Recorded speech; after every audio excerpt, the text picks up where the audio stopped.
نحمده ونصلي على رسوله الكريم أما بعد فقد قال الله تبارك وتعالى كما ورد في سورة الصف أعوذ بالله من الشيطان الرجيم بسم الله الرحمن الرحيم هو الذي أرسل رسوله بالهدى ودين الحق ليظهره على الدين كله ولو كره المشركون يا أيها الذين آمنوا هل أدلكم على تجارة تنجيكم من عذاب أليم تؤمنون بالله ورسوله وتجاهدون في سبيل الله بأموالكم وأنفسكم ذلكم خير لكم إن كنتم تعلمون صدق الله العظيم رب اشرح لي صدري ويسر لي امري واحلل عقدة من لساني يفقهوا قولي اللهم ربنا الهمنا رشدنا واعذنا من شرور انفسنا اللهم ارنا الحق حقا وارزقنا اتباعه وارنا الباطل باطلا وارزقنا اجتنابه اللهم وفقنا لما تحب وترضى وتقبل منا فانك خير المتقبلين آمین یا رب العالمین۔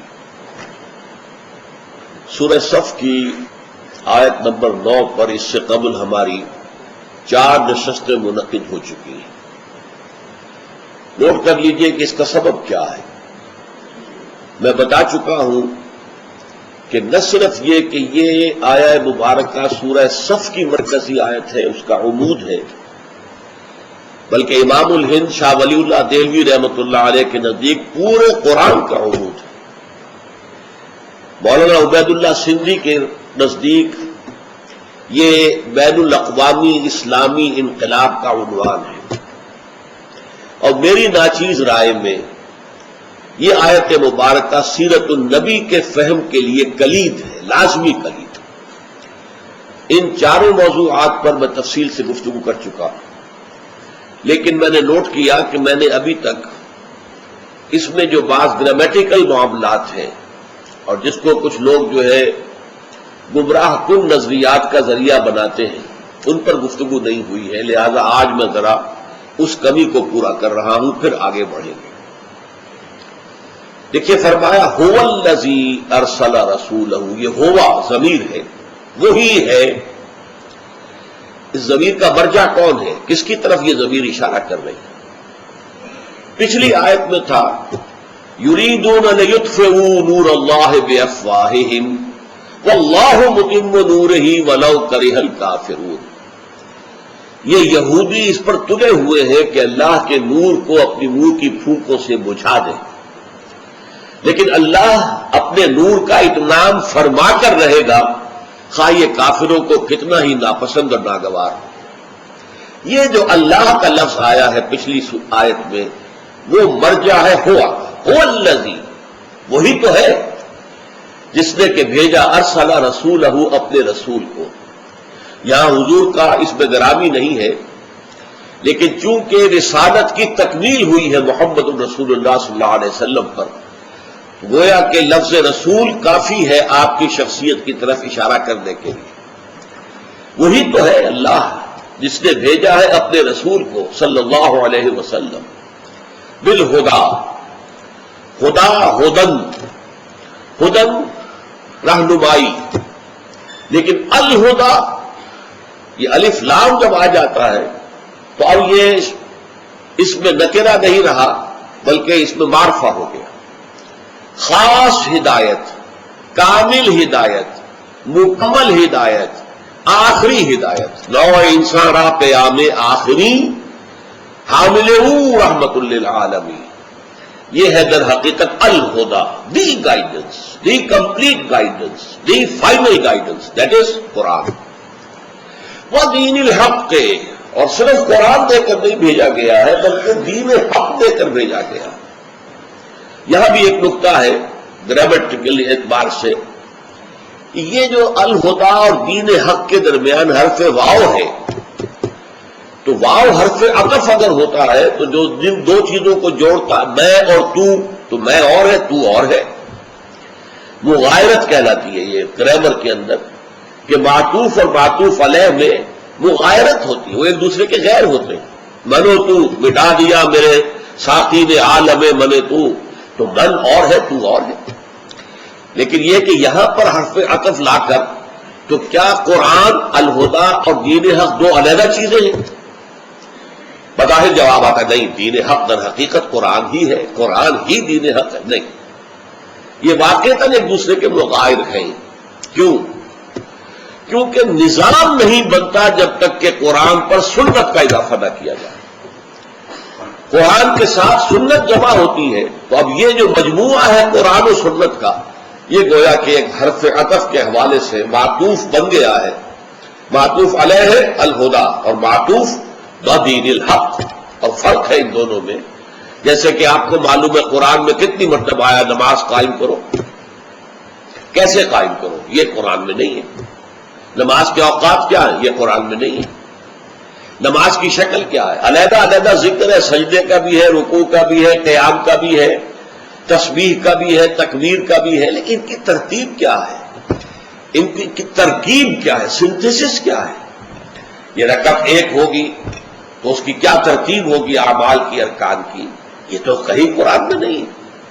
تو گویا کہ نظام صلاۃ وجود میں نہیں آ سکتا جب تک کہ آپ قرآن پر سنت کا اضافہ نہ کریں. لہذا الہدا پر جب تک کہ سنت رسول صلی اللہ علیہ وسلم کا اضافہ نہیں ہوتا وہ نظام نہیں بنتا. لہذا یہ دو چیزیں ہیں اپنی جگہ پر. هو الذی ارسل رسولہ بالہدی ودین الحق. الہدا قرآن حکیم اور دین حق، مکمل نظام زندگی. اب دین حق سے کیا مراد ہے؟ تھوڑی سی گفتگو اس پر ہو جائے کہ دین کہتے کسے. دیکھیں لفظ دین عربی زبان میں بھی اور ہر زبان میں ہوتا ہے کہ ایک ہوتے ہیں لغوی معنی، کسی لفظ کی جو لغوی اصل ہے، اس کا اصل مفہوم کیا ہے. ایک پھر اس کو جب وہاں سے پک کر کے اٹھا کر اسے اصطلاح کی شکل دی جاتی ہے، ٹرم، تو وہ ٹرم جو ہے اپنی جگہ پر ایک مفہوم کی حامل ہو جاتی ہے، لیکن اس کا اپنے اصل سے تعلق رکھتا نہیں ہے. اب دیکھیے دین کے اصل معنی کیا ہے؟ بدلہ، جزا و سزا. بدلہ ظاہر بات ہے دو ہی شکلوں میں ہوتا، اچھے کام کا بدلہ جزا، برے کام کا بدلہ سزا، جزا و سزا. اسی معنی میں یہ سورہ فاتحہ میں آیا مالک یوم الدین، جزا و سزا کے دن کا مالک، مختار مطلق، بدلے کے دن کا مختار مطلق، اسی کا فیصلہ چلے گا. چنانچہ اس وقت کہا جائے گا لمن الملک اليوم للہ الواحد القہار. آج کس کے لیے بادشاہی ہے، کون مقتدر اعلیٰ ہے، کہاں ہے وہ جو دنیا میں شہنشاہ کہلائے جاتے تھے. ان سب کی اس وقت گھگی بنی ہوئی ہوگی جب وہ کھڑے ہوں گے اللہ تعالیٰ کے حضور میں اور کہا جائے گا لمن الملک اليوم للہ الواحد القہار. آج پورا اختیار اس اللہ کے ہاتھ میں جو اکیلا ہے اور قہار ہے، چھایا ہوا ہے، مسلط ہے، مستولی ہے، اپنے فیصلوں کو نافذ کرنے کی پوری قدرت اور اختیار کا حامل ہے. اچھا یہ بدلہ اسی معنی میں آپ کو معلوم ہے. ارأیت الذی یکذب بالدین، اس میں کیا آیا؟ ارأیت الذی یکذب بالدین، کیا تم نے دیکھا اس شخص کو جو جزا و سزا کا منکر ہے. یہ دین، بدلہ، جزا و سزا، تو یہ ہے اصل مفہوم. لیکن اب اس کو دیکھیے، اٹھائیے یہاں سے. دین جو ہے جزا و سزا لازماً کسی قانون کے تحت ہوتی ہے. کوئی ضابطہ ہے، کوئی قانون ہے، اس کے مطابق کام ہوگا، جزا ملے گی، خطابات ملیں گے، ان کی خدمات کو سراہا جائے گا، خلعتیں ملیں گی، جاگیریں ملیں گی، اور اگر خلاف ہوگا سزا ملے گی. تو قانون تو ہوگا نا. پھر قانون سے اوپر ایک تصور ہے، ایک طاقت، مقتدر، جو جزا و سزا دینے پر قادر ہو، جو قانون سازی کرے گا، جس کی مرضی کے مطابق کام کرو گے تو جزا ملے گی، اس کے خلاف جاؤ گے سزا ملے گی. یہاں گویا کہ وہ مقتدر اعلیٰ اور اس کے تحت پورا نظام زندگی، یہ ہے دین. دین اب اصطلاح طور پر آئے گا وہ نظام زندگی جو کسی ہستی کو مقتدر اعلیٰ قادر مطلق مان کر اس کی اطاعت کے اندر اس کی اطاعت پر مبنی ہو، وہ نظام اس ہستی کا دین کہلائے گا۔ مثال کے طور پر سورہ یوسف میں فرمایا ما کان لیاخذ اخاہ فی دین الملک۔ حضرت یوسف علیہ السلام اپنے جو حقیقی بھائی تھے بنیامین، انہیں اپنے پاس روکنا چاہتے تھے، لیکن جس بادشاہ کا قانون اور نظام چل رہا تھا، حضرت یوسف بادشاہ نہیں تھے، وہ تو سمجھیے کہ وزیر زراعت تھے یا وزیر مال تھے یا چیف سیکرٹری تھے، جو بھی کہتے، بہت بڑا عہدہ تھا، لیکن بادشاہ تو نہیں تھے۔ بادشاہ تو وہ تھا جس نے خواب دیکھا تھا، جس کے خواب کی تعبیر حضرت یوسف نے بتائی، تو وہ جیل سے رہا بھی ہوئے اور ان کو وہ مقام اعلیٰ حاصل ہوا۔ بادشاہ تو وہ تھا، اصل حکومت تو اس کی تھی، لہذا اس کا جو نظام تھا اس کے تحت، اس قانون کے مطابق حضرت یوسف علیہ السلام اپنے بھائی کو، جو اجنبی تھے، ایلین تھے، باہر سے آئے ہوئے تھے، وہ تو گئے تھے فلسطین سے، وہاں سے اناج لینے کے لیے، اپنے پاس روک نہیں سکتے تھے الا کہ اس سے کوئی جرم صادر ہو جائے۔ اگر کسی ایلین نے، کسی اجنبی نے، کسی غیر ملکی نے جرم کیا ہو تو ٹھیک ہے، اسے پکڑا جا سکتا ہے۔ لہذا اللہ تعالیٰ نے پھر وہ راستہ پیدا کیا، کذالک کدنا لیوسف ما کان لیاخذ اخاہ فی دین الملک۔ تو وہ دین الملک بادشاہ کا نظام تھا، جس میں مختار مطلق بادشاہ تھا، اس کی زبان سے نکلا ہوا لفظ قانون تھا، اور وہ جس کو چاہے سزا دیتا تھا، جس کو چاہتا تھا سزا دیتا تھا، وہ نظام پورا، وہ دین الملک۔ اس کے بالکل برعکس آئیے، ایک نظام زندگی وہ ہے جس میں مقتدر اعلیٰ قانون ساز اللہ ہے، اس کے تحت پورا نظام زندگی، اسی کی مرضی کے مطابق تمام قوانین، اسی کی اطاعت کے تابع تمام اطاعتیں۔ اگر بادشاہ کی اطاعت ہے تب بھی اس بادشاہ کے قانون کے تحت ہوگی، اگر داؤد علیہ السلام کی اطاعت ہے وہ بھی اللہ کی اطاعت کے تابع ہوگی، وہ خود حاکم نہیں، حاکم اللہ ہے، ان الحکم الا للہ۔ تو اللہ کو حاکم مطلق اور مقتدر اعلیٰ مان کر، اور اسے شارع مان کر، قانون ساز مان کر، لا گیور مان کر، جو نظام زندگی مفصل اس کی بساط بچھے گی، سیاستی ہوگی، معاشرتی ہوگی، معیشت یوں ہوگی، قوانین ایسے ہوگے، چوری پر یہ سزا ہوگی، ڈاکے پر یہ سزا ہوگی، زنا پر یہ سزا ہوگی، وغیرہ وغیرہ وغیرہ۔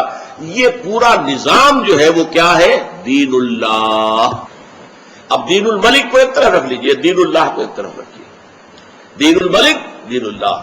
اور آپ کو معلوم ہے سورۃ النصر، اذا جاء نصر اللہ والفتح وَرَأَيْتَ النَّاسَ يَدْخُلُونَ فِي دِينِ اللَّهِ أَفْوَاجًا۔ جب اللہ تعالیٰ نے نصرت عطا فرما دی اور فتح ہو گئی، مکہ بھی فتح ہو گیا، گویا کہ سر مقام جو تھا جزیرہ نما عرب کا، اس پر بھی حضور صلی اللہ علیہ وسلم کی حکومت قائم ہو گئی، تو اب جو ہے لوگ جو ہے تمام قبائل آ رہے ہیں، ان کے وفود آ رہے ہیں، ایک ایک کر کے سب جو ہے وہ اللہ کی اطاعت کے نظام میں داخل ہو رہے ہیں۔ تو یہ دین الملک اور دین اللہ، ان دونوں کو ایک دوسرے کے مقابلے میں رکھیے اور اسی پر قیاس کیجئے۔ آج کی دنیا کس دین کی قائل ہے؟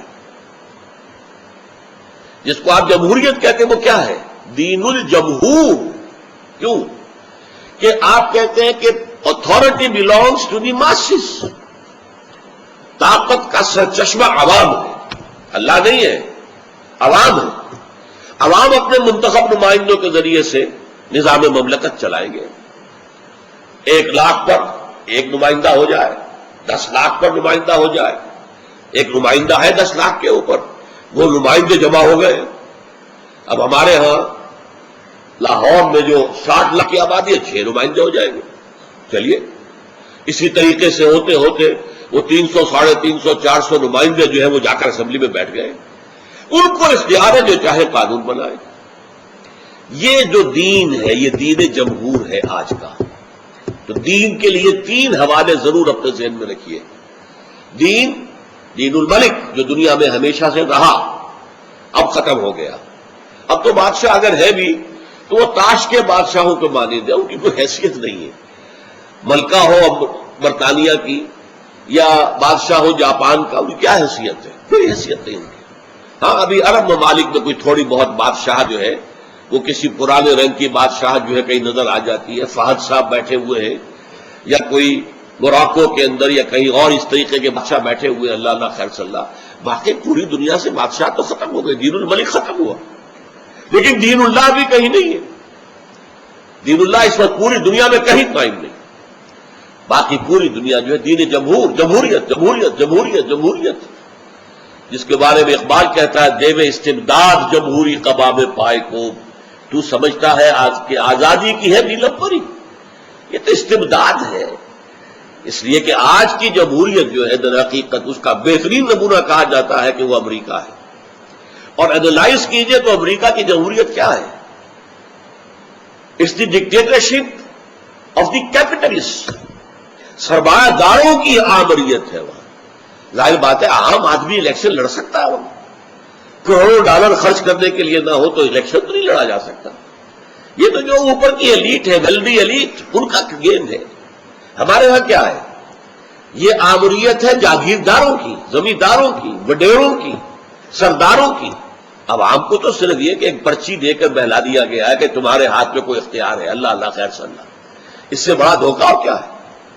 تو در حقیقت جمہوریت جس کا خواب کبھی والٹیئر نے اور روسو نے، وہ تو آج تک دنیا میں کہیں قائم ہوئی نہیں. مانتے ہیں جمہوریت کے علم بردار، لیکن یہ کہ اس وقت ہماری بحث یہ ہے کہ دین اللہ، دین الملک، دین الجمہور، یہ تین اصطلاحات اپنے پورے تصور کے ساتھ آپ کے ذہن میں رہنی چاہیے.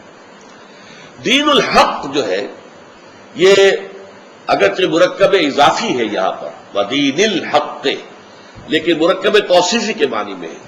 سچا دین، حقیقی دین، عدل و انصاف پر مبنی دین. اس لیے کہ عدل و انصاف پر مبنی دین وہی ہو سکتا ہے جو اس نے بنایا ہو جو سب کا خالق ہے. مردوں کا خالق بھی وہ، عورتوں کا خالق بھی وہ. اسی طریقے سے مزدوروں کا خالق بھی وہ اور سرمایہ داروں کا خالق بھی وہ. اسی طریقے سے جو بھی کسی نظام میں جن کے ہاتھ میں اختیارات آ جائیں، حکومت ہو، ان کا خالق بھی وہ ہے، اور جو عام لوگ ہیں ان کا خالق بھی وہ. تو وہی ایک معتدل اور ایک منصفانہ نظام دے سکتا ہے جس میں عورت کے حقوق بھی ہو، مرد کے حقوق بھی ہو، ان میں توازن ہو. وہ جانتا ہے کہ اس نے عورت میں کیا رکھا ہے، مرد میں کیا رکھا ہے، مرد کے وظائف کیا ہے، فرائض کیا ہے، عورت کے وظائف کیا ہے، فرائض کیا ہے، اور ان کے درمیان کیا اعتدال ہونا چاہیے. وہی بتا سکتا ہے، کوئی اور تو نہیں. مرد سوچے گا تو وہ اپنی بات سوچے گا، عورت سوچے گی تو وہ اپنی بات سوچے گی. جو دونوں کے لیے مناسب ہو اور بہترین ہو تو سوچ سکتا ہے صرف اللہ. اس نے وہ دین حق دیا ہے جس کی تکمیل ہوئی محمد رسول اللہ صلی اللہ علیہ وسلم پر. الیوم اکملت لکم دینکم واتممت علیکم نعمتی ورضیت لکم الاسلام دینا. تو وہی تو ہے اللہ جس کا فیصلہ ہے کہ وہ اپنے نور کا اتمام فرما کر رہے گا، جس نے بھیجا ہے اپنے رسول محمد کو صلی اللہ علیہ وسلم دو چیزیں دے کر، الہدا، the guidance, the final guidance, the total guidance, the complete guidance, اور دین حق، ایک ایسا نظام زندگی جو حق پر مبنی ہے، صداقت پر مبنی ہے، سچائی پر مبنی ہے، عدل پر مبنی ہے، انصاف پر مبنی ہے. اب آیا لِیُظْہِرَہُ عَلَى الدِّینِ کُلِّہِ، تاکہ غالب کر دے اسے پورے کے پورے نظام پر. الدین اب یہاں پر آئے گا ایک نوع کی حیثیت سے. پورا نظام زندگی، اس کے اوپر اللہ کی اطاعت. نظام زندگی رہے، آپ کا صدارتی نظام ہو رہو، کوئی حد نہیں، لیکن اوپر اللہ کی بات رہے گی. لِتَكُونَ كَلِمَةُ اللَّهِ الْعُلْيَا. کوئی صدر یا صدر کا باپ جو ہے وہ بھی اللہ کے حکم کے خلاف کوئی حکم نہیں دے سکتا. پارلیمانی نظام ہو رکھو، ٹھیک ہے، کوئی حل نہیں ہے، لیکن کوئی پارلیمنٹ اللہ کے حکم کے خلاف کوئی قانون پاس نہیں کر سکتی. سب سے اوپر اللہ کا دین. لیکن یظہرہ کے بارے میں بہت سے لوگوں نے، چونکہ یہ اظہار دین حق، دین کو غالب کر دینا. ظہر کسے کہتے ہیں؟ ظہرا، نمایاں ہو جانا. کوئی چیز اپنے ماحول پر غالب ہوتی ہے تو ظاہر ہوتی ہے، نمایاں ہوتی ہے. اس طرح ظاہر پیٹھ کو کہتے ہیں. آپ گھوڑے کی پیٹھ پر سوار ہیں، یہ ہے در حقیقت گھوڑے کی پیٹھ پر سواری وہی کر سکتا ہے جس کے اندر کچھ طاقت بھی ہو، دم بھی ہو. اگر خاص طور پر نٹ کھٹ قسم کا گھوڑا ہے تو اس کے لیے شہ سوار بھی بڑا قوی اور مضبوط چاہیے، جس کی رانوں میں اتنی جان ہو کہ وہ گھوڑے کو اس کی پیٹھ کو اپنے شکنجے میں لیے رکھے. تو معلوم ہوا کہ اظہار کے معنی غالب کر دینا. لِیُظْہِرَہُ، اب لِیُظْہِرَہُ میں دو ضمیریں ہیں، تاکہ غالب کر دے وہ اس کو. ضمیریں ہیں دونوں، یہاں پر کوئی معین بات نہیں آ رہی. اور ضمیر کے بارے میں ہمیشہ یہ بات ہوتی ہے، جیسے میں نے آج شروع میں کہا کہ ہوا کا مرجع کون سا ہے؟ هو الذی، کون؟ وہی. واللہ متم نورہ ولو کرہ الکافرون، وہی ہے جس نے یہ کام کیا کہ اپنے نبی کو بھیجا صلی اللہ علیہ وسلم. اب یہاں یہ کہ یظہرہ، تاکہ وہ غالب کر دے اس کو. اب یہ کون ہے غالب کرنے والا؟ اسے ہم کہیں گے ضمیر فاعلی کون ہے؟ امکانات دو ہیں، یا اللہ یا رسول. هو الذی ارسل رسولہ، وہی ہے جس نے بھیجا اپنے رسول کو. یا تو وہی ہے غالب کرنے والا یا رسول ہے غالب کرنے والا. دو امکانات کے سوا تیسرا امکان کوئی نہیں. اور ہو جو ہے لیظہرہ، اس کے تین امکانات ہیں. ایک ہے اللہ، غالب کر دے اللہ کو. اللہ غالب ہوگا کیا مطلب؟ اللہ کی حکومت قائم ہو گئی، اللہ کا نظام قائم ہو گیا، اللہ کا قانون نافذ ہو گیا. بات تو وہی ہوئی. دوسرا رسول، تاکہ غالب کر دے رسول کو. رسول کے غلبے کا کیا مطلب ہے؟ رسول تو خود تو کوئی اپنی حکومت قائم کرنے کے لیے نہیں کھڑے ہوئے، تو اللہ کی حکومت قائم کرنے کے لیے کھڑے ہوئے. اور تیسرا ہے دین حق، تاکہ غالب کر دے اس دین حق کو. اب دیکھیے، دو کو تین سے ضرب دیجئے تو 6 امکانات یہاں پیدا ہو گئے. تاکہ اللہ غالب کر دے اپنے آپ کو، یعنی اپنی حکومت قائم کر دے. تاکہ اللہ غالب کر دے محمد کو پورے نظام پر، یعنی محمد کی شریعت نافذ ہو جائے پورے نظام زندگی میں. تاکہ اللہ غالب کر دے اپنے دین حق کو، دین حق قائم ہو جائے. کہ سوال یہ ہے کہ اگر اللہ ہے غالب کرنے والا، تو کیا انسانوں کے ذمے کوئی ذمہ داری نہیں ہے؟ یہ وہ لوگ ہیں جو کہہ رہے ہیں کہ یہاں پہ ضمیر جو اللہ ہے، جو بچنا چاہتے ہیں اس پکار سے جو اگلی آیت میں آ رہی ہے، اگر تم جہنم سے چھٹکارا چاہتے ہو تو جہاد کرو اللہ کی راہ. جو لوگ اس جہاد سے بچنا چاہتے ہیں، اس ذمہ داری سے گریز کرنا چاہتے ہیں، وہ کہتے ہیں جی یہ تو اللہ کا کام تھا، اللہ نے غالب کیا ہے. بھائی اللہ نے غالب کیا ہے، مارے کس نے کھائی ہے؟ جانیں کس نے دی ہے؟ محنت کس نے کی ہے؟ قربانیاں کس نے دی ہیں؟ آزمائشوں کی بھٹی میں کون گزرے ہیں؟ اللہ. اب ہم کہتے ہیں اللہ رازق ہے، لیکن اس کے یہ معنی تو نہیں کہ تم تو بیٹھے رہو اللہ تمہیں روٹی کھلا دے گا. تم ہی زمین کاشت کرو گے، زمین کو تیار کرو گے، اس میں ہل چلاؤ گے، اس میں بیج ڈالو گے، اس کی آبیاری کرو گے، پھر فصل کاٹو گے، کاٹ کر لاؤ گے. مئی اور جون کی گرمیوں کے اندر فصل کاٹنا ایک قیامت کا کام ہے جو آدمی کرتے ہیں بیچارے، انہیں معلوم ہے کیا ہے. پھر یہ کہ اس کو پیسو گے، پیس کے اس کو آٹا بناؤ گے، روٹی تب بنے گی نا. تو فاعل حقیقی تو ہر اعتبار سے ہر وقت اللہ ہے، لیکن اس دنیا کا نظام اس نے ایسا بنایا ہے کہ رازق وہ ہے، لیکن رزق کے لیے تمہیں کوشش کرنی ہوگی. البتہ وہ نہ چاہے بارش ہی نہیں ہوگی، لہذا اس کا رزق کا خزانہ بند، فصل ہوگی کہ نہیں. وہ نہ چاہے سورج کی حرارت نہیں ملی، آپ کی فصل پکے گی نہیں، بیٹھے رہیے. تو رازق حقیقی وہ ہے جس نے سارے اس نظام کو جو ہے اپنے کنٹرول میں لے کر سازگار بنایا ہوا ہے کہ تم اس کے اندر محنت کر کے اپنے لیے رزق حاصل کر سکو.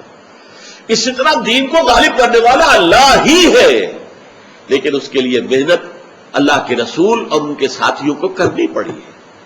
اس کے لیے جانیں انہیں دینی پڑی. اللہ کا رسول تو جان اس لیے نہیں دے سکتا، حالانکہ خواہش تھی. لَوَدِدْتُ أَنْ تُقْتَلَ فِي سَبِيلِ اللَّهِ ثُمَّ أُحْيَىٰ ثُمَّ أُقْتَلَ ثُمَّ أُحْيَىٰ. میری بڑی خواہش ہے کہ آپ اللہ کے رسول تھے، قاعدہ ہے، قانون ہے اللہ کا، رسول جو ہے مقتول نہیں ہو سکتا. اس اعتبار سے آپ کی یہ خواہش پوری نہیں ہو سکتی تھی. لیکن آپ کے بہترین، آپ کے قریب ترین رشتہ دار، اب آپ اندازہ کیجئے حضرت حمزہ سے زیادہ نزدیک اور کون ہوگا. تین رشتے ہیں. چچا بھتیجے کا رشتہ ہے، خالہ داد بھائی کا رشتہ ہے، اور دودھ شریک بھائی ہے. ایک لوڈی نے دونوں کو دودھ پلایا، اور ان کی لاش آئی ہے نگاہوں کے سامنے. ناک کٹی ہوئی ہے، کان کٹے ہوئے ہیں، پیٹ چاٹ کر کے کلیجہ چبایا گیا ہے. یہ دیکھا ہے کہ نہیں محمد کی نگاہوں نے صلی اللہ علیہ وسلم؟ کیا بیٹی ہوگی قلب محمد پر، اس کا اندازہ کیجیے. تو یہ سارے کھکیٹ تو تمہیں دل لینے ہوں گے. اچھا رسول کو کہیے تو رسول بھی کرے گا تو اپنی حکومت نہیں بنائے گا، اللہ کی حکومت قائم کرے گا، اللہ کا دین قائم کرے گا۔ تو یہ 6 کے 6 معنی جو ہیں، چاہے آپ کتنا ہی پھیر لیں، ہیر پھیر کر لیں، کچھ لوگ ہیں جو ہیر پھیر کر رہے ہیں، اس کا یہ مطلب نہیں، اس کا یہ مطلب نہیں، یہ اقامت دین اور دین کو غالب کرنے کی جدوجہد فرض نہیں ہے، اس کے لیے یہ تو اللہ کرتا ہے۔ بھائی اللہ تو کرتا ہے، اس میں کوئی شک نہیں، رازق وہ ہے، لیکن آپ کو محنت کرنی ہے تب آپ کو وہ رزق ملے گا۔ اسی طریقے سے اللہ کا دین اللہ ہی غالب کرے گا، اگر وہ نہیں چاہے گا تو غالب نہیں ہوگا، تمہاری کتنی بھی محنتیں ہو جائیں، لیکن اس کے لیے محنت تمہیں کرنی ہوگی، پھر اس طرف سے نصرت بھی آئے گی، مدد بھی آئے گی، تائید بھی آئے گی، اس کی طرف سے حالات کو سازگار کیا جائے گا جب اس کی مرضی ہوگی۔ کتنے انبیاء گزر گئے، ان کے ہاتھوں دین غالب نہیں ہوا، غالب ہوا محمد رسول اللہ صلی اللہ علیہ وسلم کے دست مبارک سے، اور قدم قدم پر نصرت بھی آئی ہے، اگرچہ معجزے انہیں نہیں کہا جائے گا لیکن نصرت تو آئی ہے نا۔ آخر حضور جب چھپے ہوئے غار ثور میں، تو وہاں جو کسی کبوتری نے انڈے دے دیے، یا یہ کہ وہاں پر ایک مکڑی نے جالا ٹنگ دیا ہے، یہ کس کا کام تھا؟ اللہ کا کام تھا، لیکن ظاہر بات ہے کہ وہاں حضور چھپے ہیں، اس کے بعد اللہ نے حفاظت کی ہے۔ 313 اپنی کمائی لا کر میدان میں ڈال دی ہے، پھر سجدہ کیا ہے طویل ترین اپنی زندگی کا، اور دعا کی اللہ سے، لیکن یہ کام اگر نہ کرے تو پھر نہیں ہوگا۔ لہذا یہ گریز، انحراف جو ہے در حقیقت دین کی شاہراہ سے پگڈنڈی، ہمارے اوپر کوئی فرض نہ آ جائے، ہم پہ کوئی ذمہ داری نہ آ جائے، اس کے لیے جو ہے اس میں لوگوں نے ہیر پھیر کیا اس دور میں، خاص طور پر کیونکہ یہ بات بھی اسی دور میں آ کر زیادہ نمایاں ہوئی ہے۔ طویل عرصے تک ہم کولونیل رول کے تحت رہے، ہمیں تصور بھی نہیں ہو سکتا تھا کہ اللہ کی حکومت قائم ہو سکتی ہے، کیسے ہو سکتی ہے؟ انگریز تو ہمارے اوپر غالب ہے، انگریز کی طاقت ہے، یا کئی اطالوی بیٹھے ہوئے، کئی ولندیزی بیٹھے ہوئے، کئی ہسپانوی بیٹھے ہوئے، کئی فرانسیسی بیٹھے ہوئے۔ وہ تو جب اس کولونیل رول سے نجات ملنی شروع ہوئی ہے تب خیال آیا کہ ہاں بھائی اللہ کا دین جو ہے ہمارے پاس ہے، ایک نسخہ ہدایت ہے، نسخہ شفا ہے، نظام زندگی ہے، پورا قانون ہے، ضابطۂ حیات ہے، اسے کچھ قائم کرے۔ تو جب دین کے قائم کرنے کا تصور پیدا ہوا تو جو کام چور لوگ ہیں، جو چاہتے ہیں کہ ہمیں نجات بھی مل جائے لیکن یہ بوجھ ہمارے کندھوں پر نہ آئے، وہ اب اس میں کہتے نہیں، یہ مطلب یہ نہیں ہے کہ اللہ کے رسول کا یہ فرض منصبی تھا، یہ تو اللہ نے کیا، فاعل حقیقی اللہ ہے، اس میں کوئی شک نہیں۔ وہ تو جو شیخ عبد القادر رحمت اللہ علیہ نے، انہوں نے جو بات کہی تھی اپنے بیٹے سے کہ اے بیٹے اچھی طرح جان لے، لا فاعل فی الحقیقت ولا مؤثر الا اللہ، حقیقت میں فاعل حقیقی، مؤثر حقیقی اللہ کے سوا کوئی نہیں۔ جو شخص یہ نہ مانے، پیاس پانی سے نہیں بجھتی، اللہ بجھاتا ہے، بھوک کھانے سے نہیں مٹتی، اللہ مٹاتا ہے، توانائی کھانے سے نہیں آتی، اللہ کے دینے سے آتی ہے، شفا دوا سے نہیں ہے، ہاں سنت ہے، دوا کرو، علاج کرو، معالجہ کرو، یہ ٹھیک ہے، لیکن آپ کو معلوم ہے کہ ہماری بڑی بوڑھی خواتین آج تک بھی ان کا یہ رنگ کہیں دیکھا ہوگا کہ بچے کو دوا پلا رہی ہیں چمچی سے، کہہ کیا رہی ہیں؟ اللہ شافی، اللہ کافی، اللہ ہے شفایت دینے والا، شفا دینے والا، اور اللہ کافی ہے۔ اس اللہ کو شفا دینے کے لیے اس دوا کی حاجت نہیں ہے، یہ تو سنت ہے کہ دعا کرو، علاج کرو، ہم کر رہے ہیں، لیکن ہمارا یقین اور اعتماد اس دوا پر نہیں ہے۔ شافی حقیقت اللہ ہے، اللہ شافی، اللہ کافی۔ اس طریقے سے دین کو غالب کرنے والا تو اللہ ہے، لیکن اس کے لیے جد و جہد، اس کے لیے محنت، اس کے لیے مشقت، یہ اللہ کے ماننے والوں کو اور اللہ کے رسول پر ایمان رکھنے والوں کو کرنی ہوگی۔ بارک اللہ لی ولکم فی القرآن العظیم ونفعنی وإیاکم بالآیات والذکر الحکیم۔